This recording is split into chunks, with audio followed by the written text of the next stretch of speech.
Mahigit 200 milyong pisong halaga ng hinihinalang shabu ang nadiskubre sa inabandonang sasakyan sa Parañaque. Nakabalot ng droga sa mga lalagyan ng tsaa. May unang balita si Bam Alegre. Nakuna ng CCTV ng Barangay Tambo, Parañaque ang SUV na ito na biglang ipinarada sa mismong pedestrian lane ng Quirino Avenue pasado 2:00 ng hapon kahapon. Paghinto, agad bumaba ang driver na nakaputing t-shirt at nagtatakbo palayo.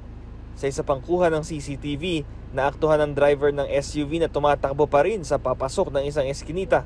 Lumabas po ako, nakita ko na yung sasakyan mga 3:00 na ng hapon. Kaya lang, nagtataka rin kami kasi nakaharang dyan sa pedestrian.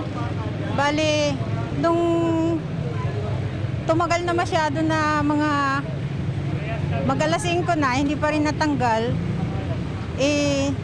nag-usap-usap na yung mga traffic na baka iba na to. Ang abandonadong sasakyan, inulat na ng mga residente sa mga otoridad bago mag-6 kagabi. Nakatanggap kami ng tawag mula sa Presinto 2, Tambo, na may abandoned vehicle. So agad namin pinuntahan. Nung pagtingin namin, bukas yung mga yung pintuan niya. Then nag-review kami ng CCTV, tumatakbo yung driver. Pagdating po namin, sir, nag-conduct po kami ng processing dito sa sasakyan po.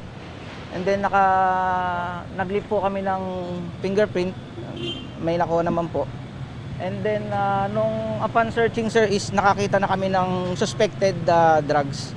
27 tibag na naglalaman ng hinihinalang shabu ang tumambad sa mga otoridad na inspeksyonin nila ang sasakyan. Humigit kumulang 1 kilo ang timbang ng bawat tibag. Kaya ang street value ng kontrabando aabot raw sa 252 million pesos. Ikukonsulta ng pulisya ang records ng sasakyan sa LTO para matukoy kung sino ang may-ari nito. Kung may makakapagbigay alam din ang pagkakakilanlan ng driver na nakunan sa CCTV camera, makipag-ugnayan din sa Parañaque Police.